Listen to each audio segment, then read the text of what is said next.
For example, if you're a member of the board, and if you weren't probing, this is looking at the highest level of decision making in an organisation, if you weren't asking probing and inquisitive questions, then you are not doing your job. But you take that level and you go down to someone who might be a junior manager. Mm-hmm. There's a different view of curiosity. It's like, don't keep asking a question, just go and do your job. That was the voice of David Bickett, the guest on this episode of The Knowledge Mill. I'm your host, Greg Yoakum.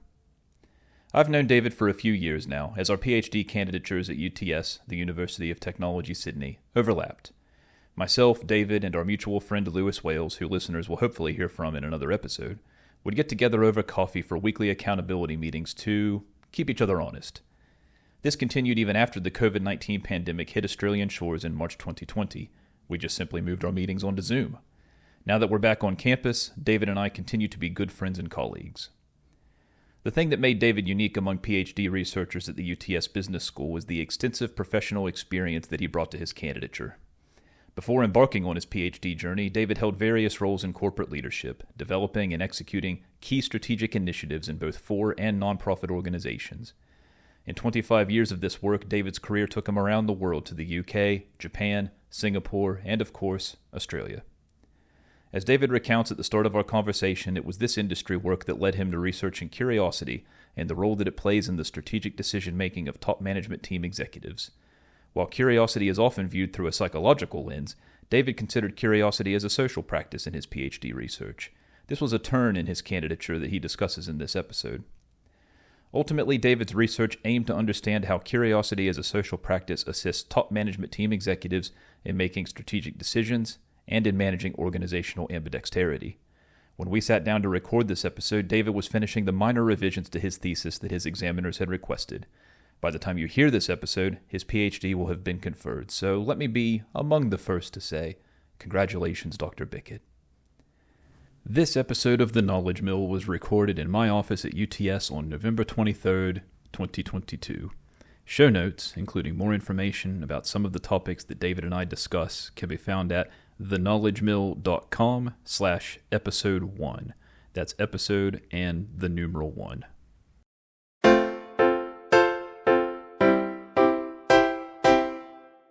Hello, David. Hello, Greg. Welcome to the program. Thank you. Glad you could be here. Our first ever recording. Yes, a pleasure. We just had a little bit of a chat before we started this recording about the different things to talk about and how to tell these stories. And we're still kind of figuring out, or I'm still figuring out what I want this podcast to be. But I think a place that makes sense to start is, how did you find yourself doing a PhD? Well, for me, it's been a really long journey. It really started because I've completed a professional life doing lots of things, both locally and internationally in senior management. So, and that created a bit of a stimulus for me. But actually going into a little bit more detail, my reason, or not so much reason, but I guess the catalyst that really drove me forward was that some years ago, I came across a person who was had a PhD in laser physics, and we became very good friends, and we spoke a lot. And he intrigued me, the way he went around doing his research and the things that he was trying to do. And I could also could see that he was really focused on contributing to greater society. And for me, that was a real sort of insight into saying, well, this is not just about getting a qualification, but it's also what can you do with that qualification and how can you go about making things happen for the betterment of others. So anyway, he and I are still friends. And then I went to work for an organisation which had at that time the most PhDs in Australia working for it. And I met, obviously, a lot of people who had doctorates and in different areas, mainly in chemical engineering and one in nuclear physics. So they also intrigued me, the way they talked about their topic. But what was really interesting in every case was they were extremely passionate about things. And they were passionate about what their research could do for others and what their contribution was to the academic field. And I've always loved learning. So learning and academia have always been things that have inspired me. So a few years ago, in 2000 and let me think about this just for a second, in about 2006, I had the opportunity to go to England as part of my job, and I spent 4 years over in the UK in a senior management role. And I really enjoyed that, but I also I had a friend who was an Oxford graduate and had a PhD, and we spoke a lot about, does it matter at what time in life you go for a PhD? I mean, should you get it when you really come out of uni and just, complete your undergrad and then go into starting a PhD? Well, there are many debates about, is that a good thing or a bad thing? Right. And so for me, I thought a lot about it. Then in 2010, I returned to Australia, and I had my own business running. And I decided to think, well, now is a good time to try and do a PhD. So I applied. I got in contact with a person who actually became my principal supervisor, and miraculously he agreed to take me on. So that was good. But it's been, I guess, to summarize all that, it's been a long journey. It's not something that I thought about in 5 minutes. It's something that I spent a lot of time thinking about to get it right, and eventually felt very comfortable in taking it on. Mm-hmm. And so, being a full-time PhD student at a later time in life, I've really enjoyed. I think it's really beneficial. Yeah, you were able to see yourself doing it before you even started. Yeah, that's right. Which I think is valuable. I didn't have that necessarily, as you and I have spoken about before. Yeah. Because even the book that we spoke about once upon a time, Who Gets to Be Smart, there is the chapter in there about the author Bree Lee takes a trip to Oxford to visit a friend who is a Rhodes Scholar, and she's on campus and she's immersed in that lifestyle, and she has kind of the same thing where she feels like this is a world that she doesn't have access to but would like access to, and that's kind of how I felt. But so it's interesting what you say, that you were surrounded by people who have PhDs in a professional setting, in an industry setting, I should say, and you were able to see kind of, because the thing that I tell my wife all the time is that something much more useful in doing a PhD than intelligence is curiosity, which I have a feeling will be a theme of our conversation. Yeah. So you kind of went about it then. You spoke to your supervisor before you even applied to the uni. Is that right? That's right. Yeah. So I had made my mind up at that time that that's exactly what I wanted to do. I'd also made my mind up that I wanted to do this full time, because I just couldn't. I think there's a stage in life when you just have to do things as not so much as quick as you possibly can do them, but in an efficient way. Yeah. And so that was also in my mindset. Yeah. And but I also wanted to try and find someone supervisory who was interested in the topic and who I could relate to. And so how I found my supervisor was doing some research on who are academics in the field that I was interested in. Now that's really interesting because one thing you learn when you do a PhD is you might start on one track, but you end up somewhere else. Yep. And that's exactly what happened to me. Yep. So where did you start and where did you end up then? Okay, so I started looking at it from leadership and curiosity and the role of leadership. And that was more a direction that I wanted to go down for a long time. I was always interested in innovation. In fact, when I did my master's degree, I was really, my thesis in my master's was around innovation. But I did my master's at UOW, and the thing that I was very fortunate with, I met a fantastic academic who was responsible for the program that I was in, Professor Grace McCarthy. And I spoke to Grace a lot, particularly around the latter part of my master's. And I was talking to her about my interest in potentially doing a PhD. Mm-hmm. And she said to me, David, what you've got to do before you even think about that to some extent is, what do you want to do? What do you want your research question to be? What do you want to achieve? What's your contribute to humanity in some way? So I came up with research questions. Now, this is a real interesting point. I reckon over 9 months, I would regularly present Grace with a potential research question. Yeah, right. And she would look at it and she'd say, no, I don't think that's quite right yet, David. And eventually I got it out of her why she kept on pushing back on my research questions. And it was the fact that she said to me, and I think it was most probably a very subtle but a very important learning, she said, David, what you're doing at the moment is you're looking at the trees. What you really need to look at in your research question is the twigs. Right. Yeah. So in other words, I was looking at far greater expansion in my research question mm-hmm. than I could possibly research in a PhD. Yeah. And in just one PhD. Yeah, in one PhD. Yes, she said how many PhDs do you want to do? Yeah. Right. So that was a really important point. So I think she was saying it was all about focus, but keep your research question extremely focused. Keep it primarily as simple as you can make it, but as impactful at the same time as you can make it.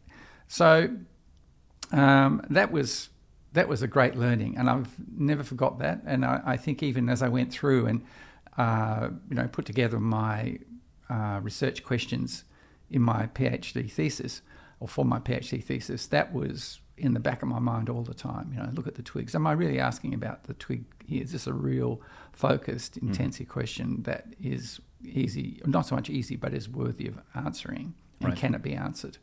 And I think that was another good starting point. So that was pre-PhD. Yep. But it certainly got me to think that right from the beginning, It's not a walk in the park. You've really got to think about everything you do. Yeah, I think most people who would start a PhD, that's their first year. Is starting with the forest and trying to find the twig. Yeah. So you had a bit of an advantage that way, coming in already with that focus. Yeah. So where did you go from there then? You reached out to your supervisor here at UTS? Yeah, Jochen Schweitzer. Yeah. And I was extremely lucky. I came in with a cohort, a very small cohort, started at the same time I started in the business school. And and eventually I ended up with four supervisors on my panel. Jochen Schweitzer as the principal supervisor, but I also had Professor Stuart Clegg, who I'll never ever forget as such an impactful, deep thinker, and such a credible academic. Mm-hmm. I also had someone like Marco Berti, who is brilliant. His field is paradox, and I learnt so much from Marco in that area. So that was another fortunate point, and another one, Paul Brown. Paul was really inspirational in terms of looking at things and challenging, not in a complex way, but in a way that was sort of relevant. But he tried to, steer me down this issue of thinking creativity and thinking more creatively. So I think, not everybody gets that option. Most people are lucky to get two supervisors. Here I ended up with four. I still to this day don't know how to do that. And Jochen was the catalyst for that, because he was the person that sorted my supervisory panel out before I even started. Right. And that can be a I find it was the same for me. My principal supervisor sorted out my panel with two other people who I had never met before, but it ended up being a dream team. Whereas I hear from some students who come in and try to assemble their own panels, it doesn't always work out so well. So no, because the other thing is, I have a lot to, I owe a lot to Stuart Clegg because, as I said, when I started out this, I had my initial consideration was around leadership and creativity, and it didn't end up that way at all. Stuart, together with Jochen, steered me down a slightly different path, related but different. And I think that seems to be, from what I've heard from other PhD students over time, seems to be a normal type of part of the process, because you learn as you go. Yeah, absolutely. That's I think sometimes that gets lost, is that we're still students when you're doing a PhD. You're here to learn. It's a bit like an apprenticeship in a way, especially if you want to be an academic or a researcher. So that shifted you toward curiosity, and I want to talk more about this as we go, but you are now at the very end.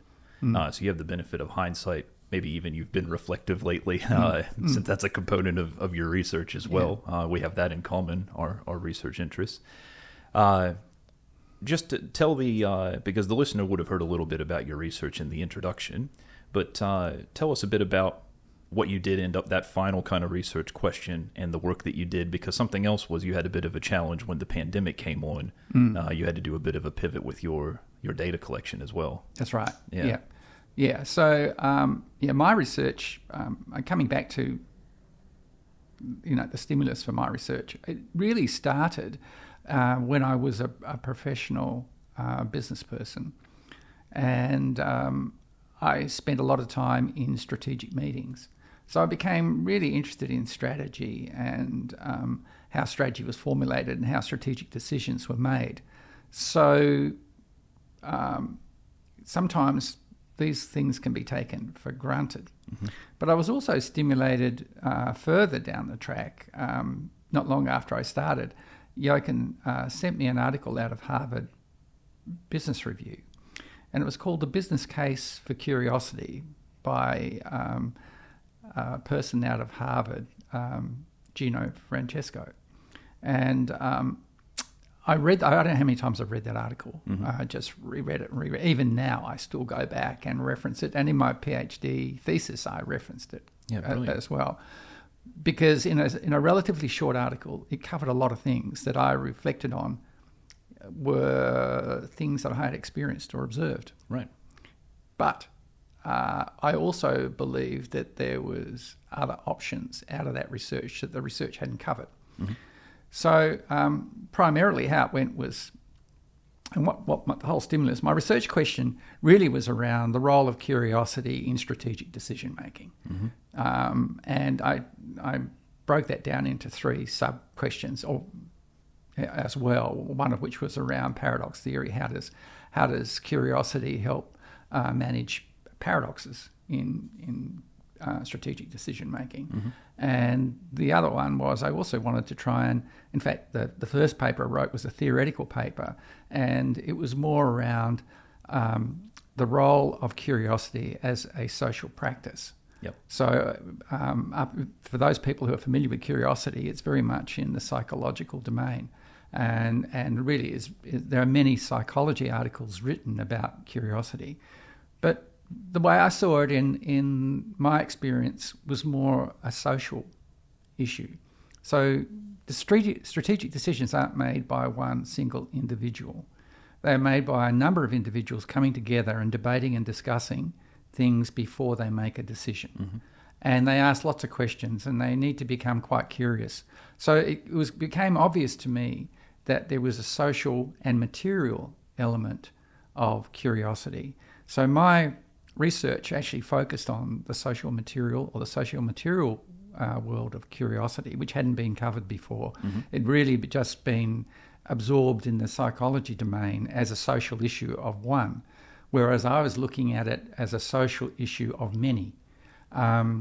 and where many people curiosity enabled the emergence of strategic decisions. Mm-hmm. And so it was that stimulus based on past history, insight, and together with my research that I was able to focus on right throughout my PhD. Now when I reflect on it, I enjoyed it so much. What I've got to do now is start publishing the papers. My thesis was by compilation, so I need to publish at least 3. Well, I don't need to, but I want to publish the 3 papers that form the basis of that. I don't think I realized you hadn't done that yet. So you wrote them as journal articles, and that's how they're in your thesis, but you haven't gone through the peer review process yet. No. Right? No. So the only review I've had is by my examiners, PhD examiners, which is quite beneficial because I'm hoping that will help me when I actually submit these papers that they're already pre-edited to some extent. Yeah, that's right. Yeah. So So no, I hadn't published it. Although I did send one paper to my theory paper, but I think the journal I sent it to felt it was a little bit too much for one journal article. So, but yeah, I'm really looking forward to that next stage. Yeah, nice. And you are now at the very, very end.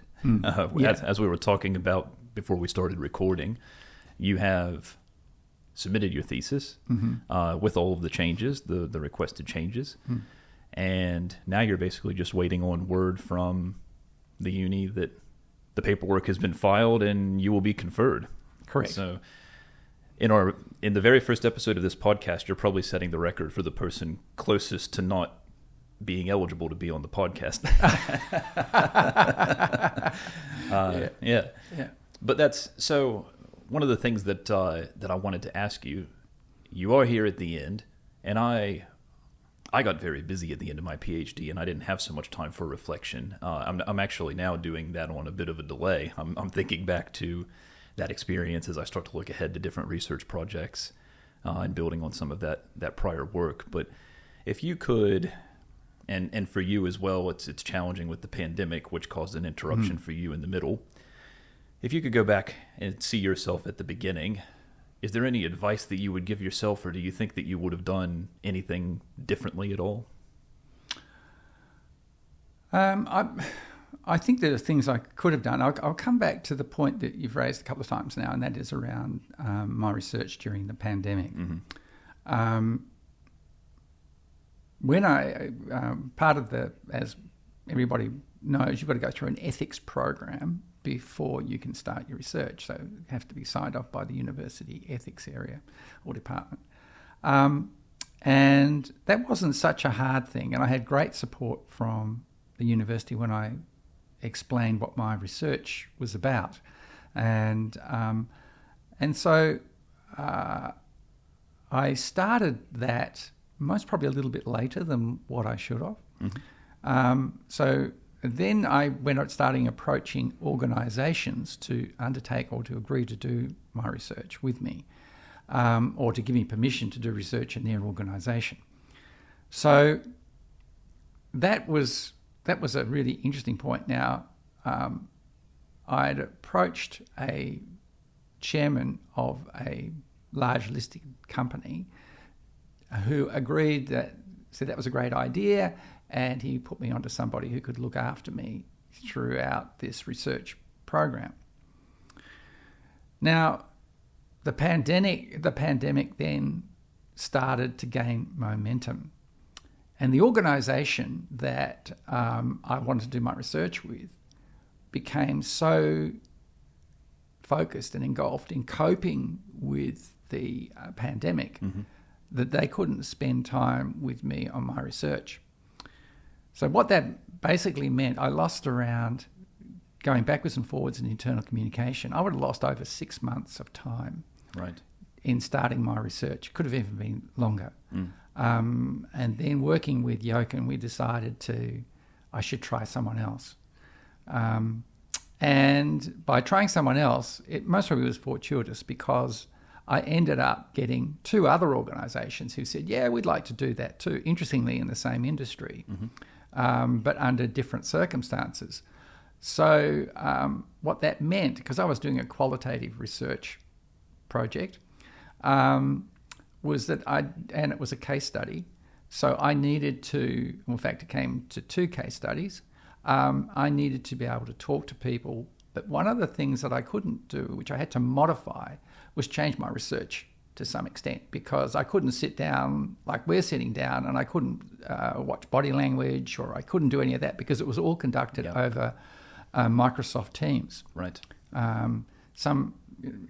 Both these organisations were sort of focused on Microsoft rather than Zoom, but that's neither here nor there. But the reality is that they were both in the virtual space, and so that had its limitations. And also, when they ran meetings, which I was observing their meetings, they were also in the virtual space, so they couldn't bring people into the office.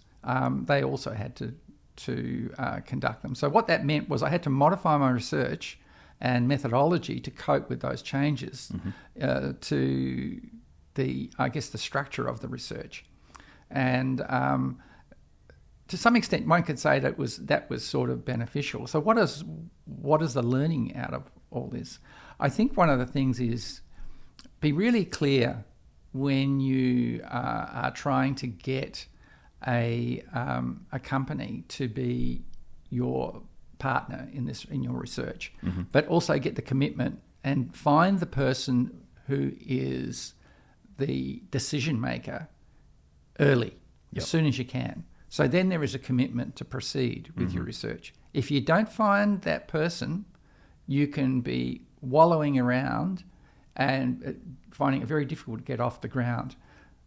Just to give you an example of that, when I did find the 2 organisations and the 2 leaders in those organisations, and they're both prominent organisations in Australia,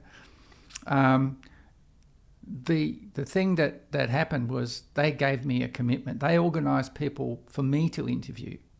That's the other thing. Yeah, right. Rather than me running around thinking, who can I interview next? And what department are they in? And how do I make sure that I've got a cross-section of views and, diversity of ideas and different perspectives?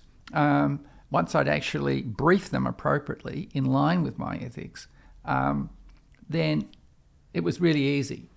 Whereas I think in the first instance, even though the COVID-19 pandemic had started, people weren't focused on being able to help me so much and weren't as committed in the first organisation. So if I take anything out of it, I think it's is to get decision makers. And one of the problems with for me, that's not such a big thing, because I've been a senior executive in the past, so getting access to and being able to talk to senior executives is not a big thing.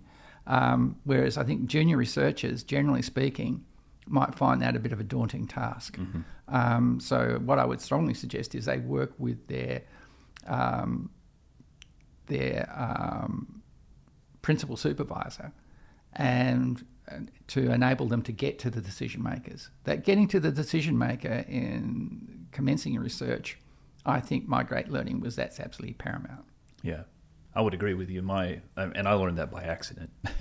Because the person who I approached ended up fortuitously being promoted to general manager within the organization that I did my case study on. And it was only then that I realized, I need that internal champion because what I was doing with design thinking was a bit abstract. It was new. My study was the first in the field, the first academic study, and so I needed that person on the inside, not only to say this research is important and we need to cooperate and we're going to get something out of this, but also to sell the idea.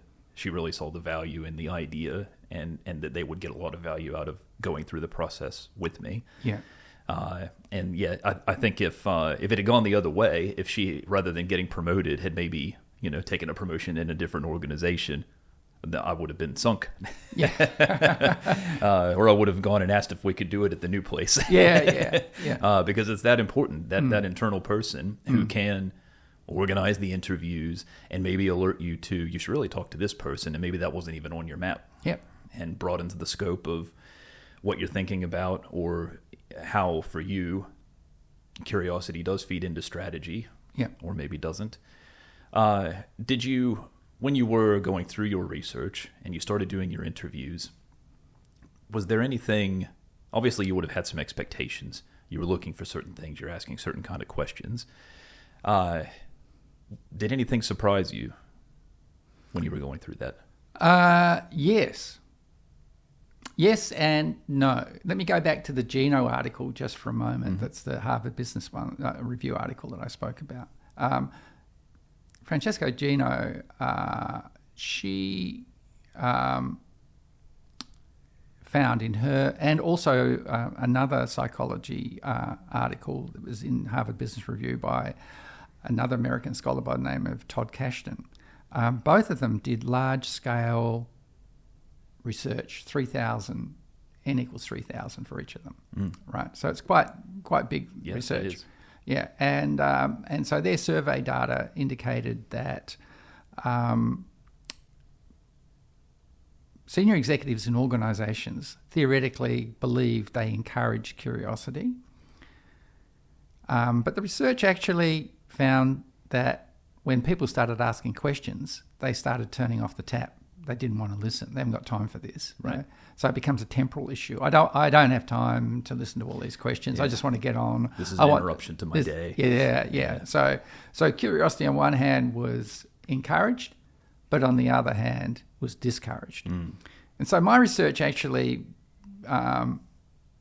picked up a similar outcome. So, but the other thing that I guess really perplexed me in my research was that I was fortunate enough to interview a chairman of the board, and when I introduced myself and talked about the topic, she said, "You know what, David? Curiosity is a word we don't use." Right, that's interesting. Yeah, and they associated curiosity with going to a party or kids or that type of thing.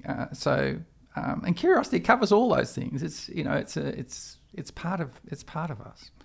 And so I was really perplexed by that. And she said, "Look, we most probably refer to it as being inquisitive. Primarily, it's the same thing, but using a different term. And the same with a lot of executive I spoke to seemed to shun the word curiosity. Yeah, right. Right.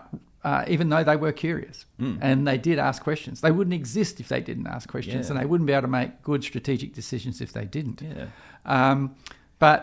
So not in all cases, but that was something that I noticed a lot. Yeah. It wasn't the fact that curiosity was a bad word per se. It was more. It's a word association more than anything else.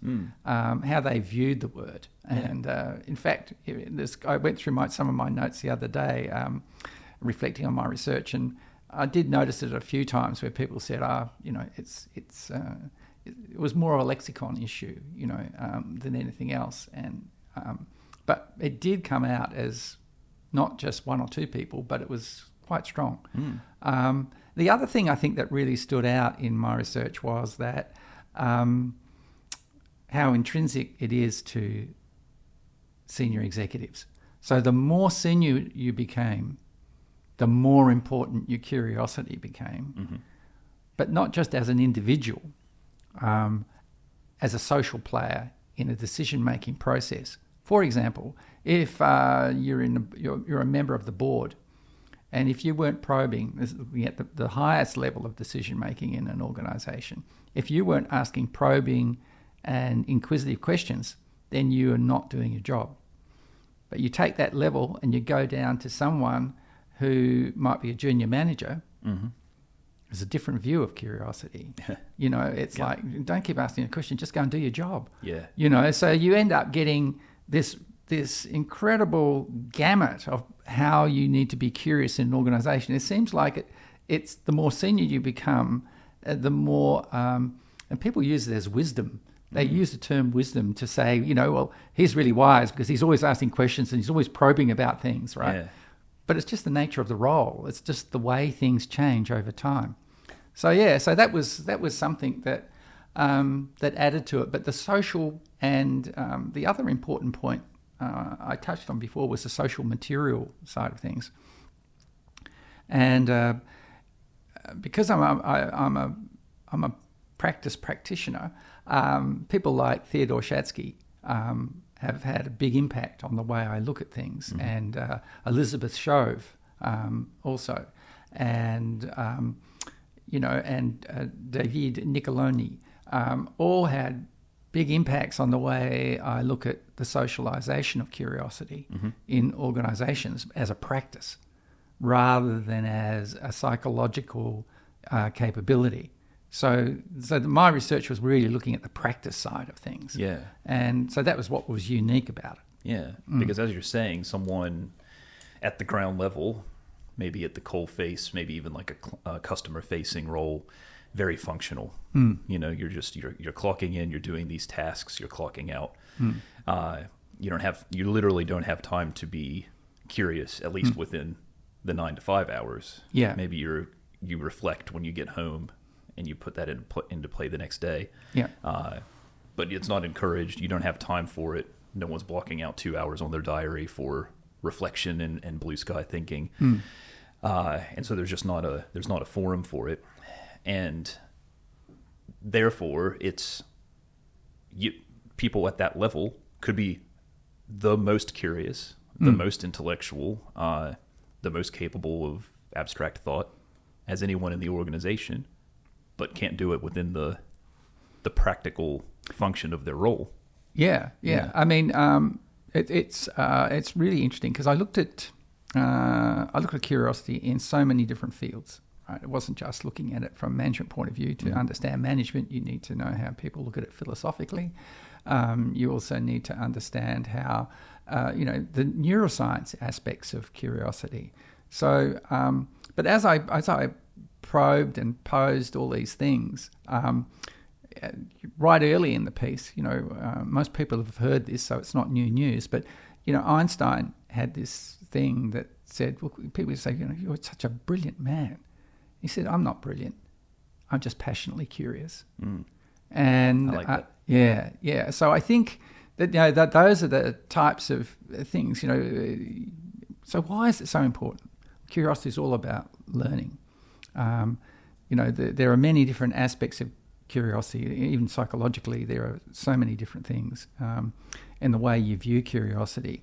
But the area that, from a psychology point of view, that I was most interested in was the work of George Lowenstein, who in 1994 put together a theory of curiosity that related to a knowledge gap. So he said that, curiosity is the identification of a knowledge or an information gap. And that's how he defined curiosity. Sounds like a twig. Yeah, it sounds like a twig. Yeah, exactly. And in fact, that's right. And then I guess the doyen of curiosity was a guy by the name of Berline, who was a British psychologist, and he looked at curiosity from a state and trait perspective, basically saying, look, when you, as an individual, we all have a trait of curiosity, some level of it, some more intense than others. And so what that means is if you're sort of, you're asking questions a lot. So people who are really have a high trait curiosity are really naturally asking lots of questions, right? Then you also have a state curiosity, and that's when you're actually walking down a road and you might walk past a shop and there might be a new suit in there or dress or garment or clothing. And you look at it curiously. I just wonder how much that's going to be.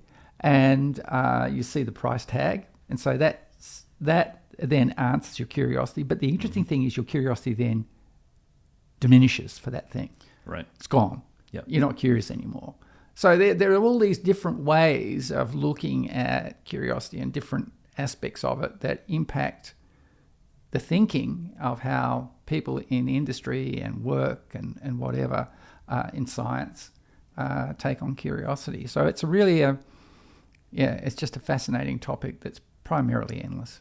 Yeah. Well, I'm even thinking now, I don't know how this didn't occur to me through the many conversations we've had about your thesis through the years, that you could almost have turned this back on yourself. Maybe this is something you could do now that you're free and clear of the thesis, and almost think about like an autoethnographic. Obviously, curiosity has informed your PhD on curiosity. Yeah. I mean, on that note, did your work in this area, as you learned, you immersed yourself in the literature, you started to gather your data. Did you find the nature of your own curiosity change as you learned more about it and saw what other people were doing? Yeah, that's a good point. So let me just explain something on there. I'll try and do it as quick as I can. Sure. When I did my first stage assessment, and I'll never forget it because I was in England at the time, and Stuart was at that stage he wasn't my supervisor, but he was going to assess my first stage assessment. And so I sent him a paper over, and he said, "Oh, this is really good. I think you'll fly through this on your first stage assessment." So anyway, I went to EGOS in Edinburgh, came back, and I felt really comfortable about doing my first stage assessment of my PhD, which is a theoretical assessment, and so looking at all the literature. Mm-hmm. And the literature I looked at that time, and this is where things change and how stage assessments become really important, was primarily psychological. So I was really looking at curiosity through a psychology lens. And so I get into the room to present my.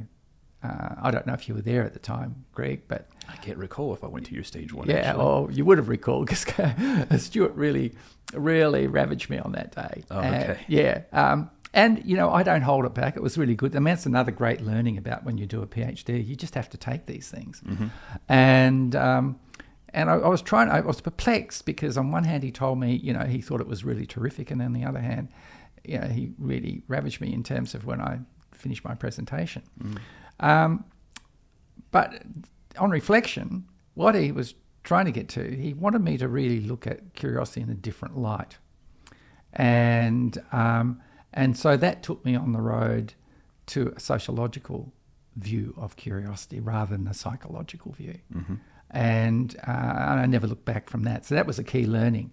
So, and that's where I think I made the biggest turn, was in my first stage assessment. It took me from one direction I was going. Mm-hmm. So out of that, I moved from leadership, just looking at curiosity and leadership, to top management teams and the socialization of curiosity in top management teams. Yeah, right. I hate using the term because I really dislike it. It was a big pivot, Yeah. But that occurred at that time. Yeah, that's probably the best time.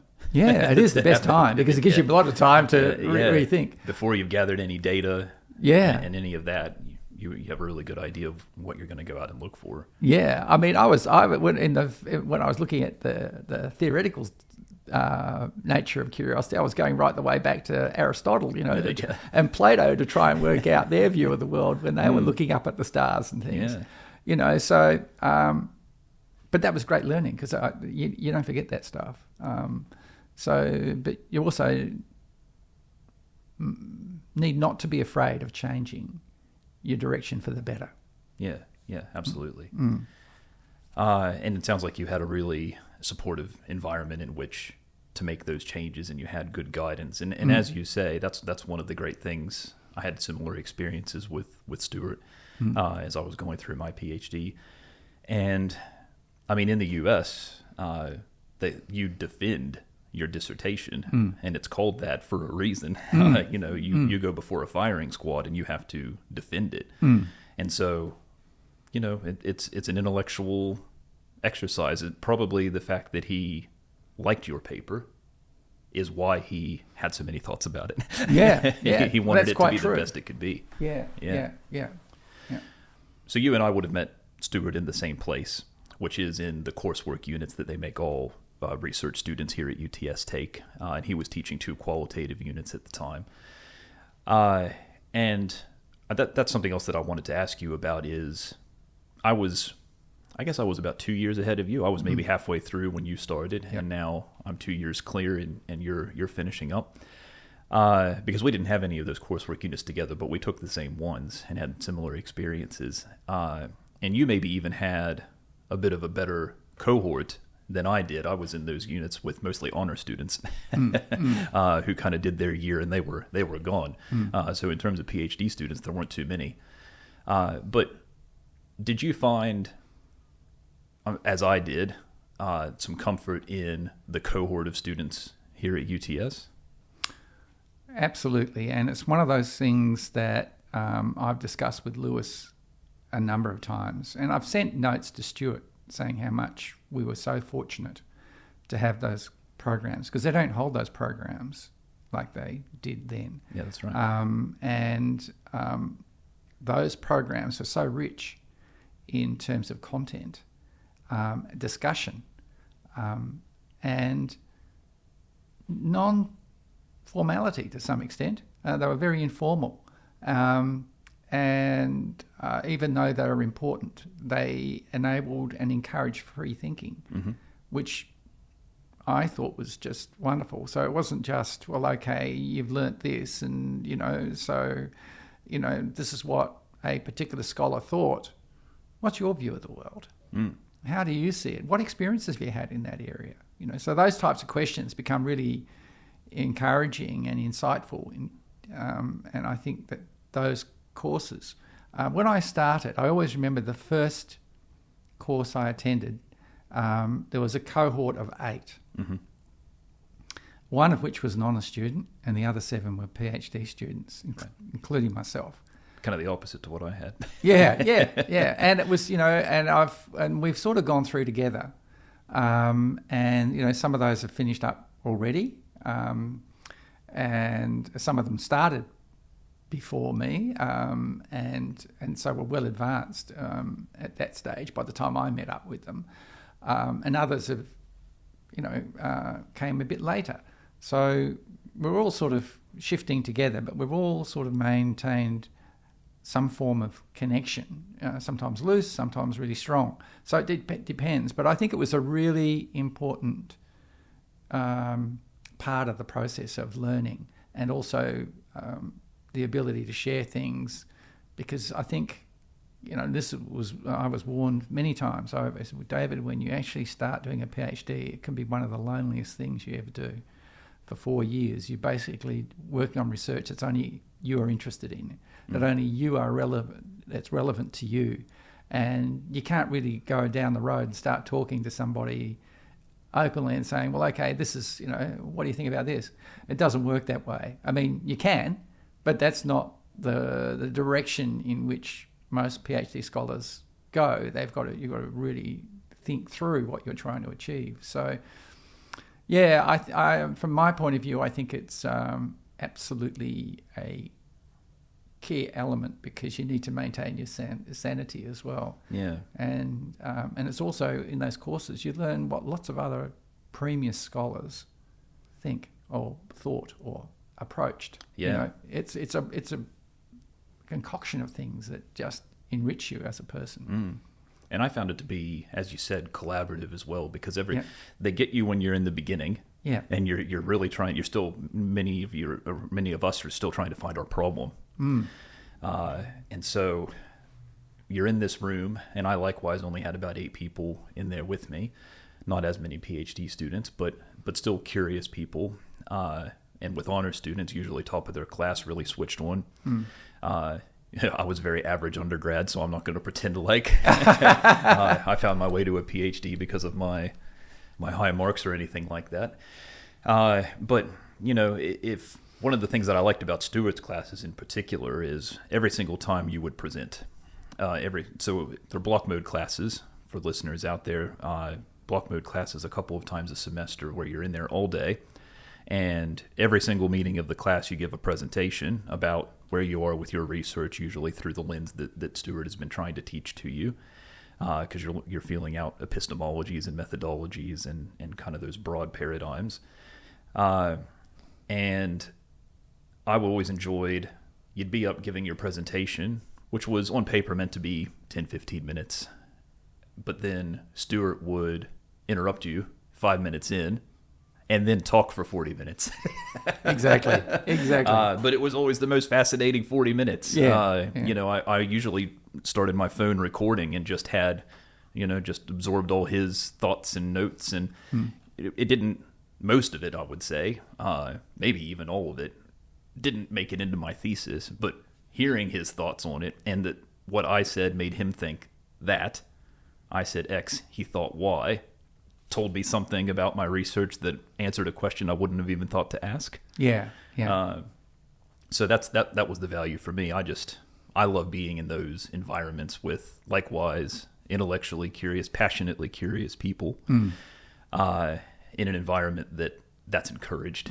You're not worried about competing for marks or when is this assignment due. You're just there to, like Aristotle, and everyone back at the beginning, just encouraged to lose yourself in those curious thoughts. And something while you were discussing that, I was reminded of when the pandemic kind of early 2020, which at that time I was finishing my thesis, but you and me and Lewis, who listeners will meet in another episode, we would have accountability meetings over coffee. We would catch up weekly, and before the pandemic we were on campus doing that, and it was always the same day of the week, same time, same cafe, and we would always leave those meetings with notes about what we wanted to achieve over the next week, and we'd come back and just check in, in a non-aggressive way, check in on each other. How did you go with your goals last week? And kind of have chats about where we were. And for me, it's a nice feeling that I got far enough along in the PhD that I was answering questions rather than asking them. Yeah. That made me feel like it added some legitimacy to what I was doing. I felt like I'd actually gotten somewhere with it.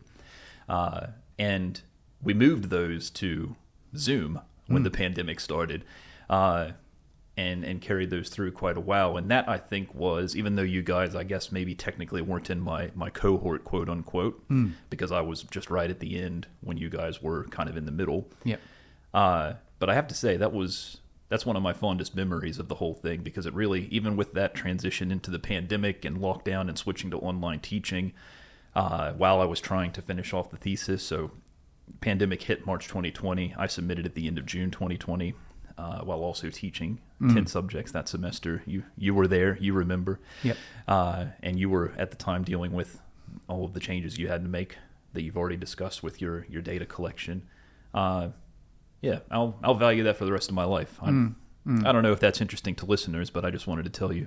Yeah, no, it is. And the interesting thing is now we're at the other end. We're trying to work out what we're going to do next.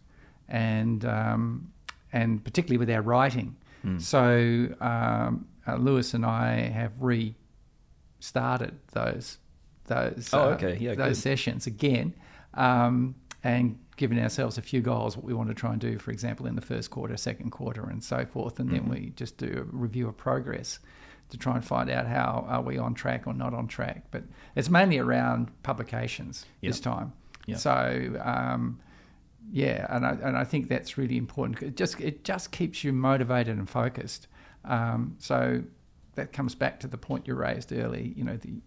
This ability to get a cohort together, or get a few people together who you can work with, and they don't have to be in related fields. As you know, we're all in different fields. So it's just we learn from all the different perspectives. Yeah, absolutely. And that leads me into one of my final questions for you. What's on the horizon for you? Are you going to be looking to go to any conferences? You've mentioned that you're working on some publications. What do the next few months see for you? Right. So I think one thing that I'm in the very early phases of doing now is writing a paper to go to EGOS. So it's in Greece. In 2023. And what is EGOS, just for those who aren't? It's a European group of scholars, and it's most probably the European equivalent to some extent of the Academy of Management. Mm-hmm. So I find that I'm a little bit closer to the European style of things than I am necessarily to the Academy of Management style of things. Mainly it's because I'm a qualitative scholar versus I'm not a positivist, Mm-hmm. which I think a lot of the American scholars are. So, it just feels more comfortable for me to be in that domain. Yep. So that's what I'd like. And just by the way, they're both fantastic groups, and I am a member of the Academy of Management, Mm-hmm. and I'm a member of EGOS as well. So, but what they do for you, I think, is that they help you get published and you learn from them. So there's a lot of attributes that the Academy of Management present you, and then there's a lot of attributes you get from EGOS as well, and you just try and look at how do you get the best of both worlds. Mm-hmm. So EGOS is one thing. The other thing, in terms of answering your question, is really trying to get some papers published. I'd like to try and get, 2 papers published, not published, but submitted and accepted to some extent before the middle of the year. Mm-hmm. Perfect. Nice one. And the last question, and I think this will be the last question that I ask everybody. We've spoken mostly about your life in the PhD, but I'm just curious, what's happening, what's exciting in your life right now, or what is something that you're excited about that has nothing to do with the PhD? I think it's family. Mm-hmm. So, I think they're coming to grips that I've done or followed this particular journey, and only coming to grips with now what it means as I come to the end of that journey. Mm-hmm. And so that's good, and I hope that I can stimulate others to think that way for their future in the longer term and shorter term. I've got a brother in the UK who I haven't seen for since maybe 3 years. Mm-hmm. So I'd like to try and catch up with him. And although he's very scholastic, I couldn't get him to go and do a PhD even if I wanted to. But he's very much interested in art and the creative side of things. But I'd like to catch up with him and just hang out with him like I did when I went to EGOS in Edinburgh, which was great. That's the other great thing about these conferences, by the way. You go to different locations all around the world, and you meet so many different people. So that's the other thing, trying to meet up with scholars who've got a similar interest would be great. Yeah, absolutely. That's why I started this podcast. Yeah. David, thank you very much. This is the first episode, and you'll always have that honor. Yeah. And it'll always mean the world to me that you sat down with me and did this. Yeah. Oh, it's a pleasure, Greg, as always. It's always great to catch up, and I always enjoy our conversations, and they've been a bit of a stimulus for me right throughout my PhD, so thank you.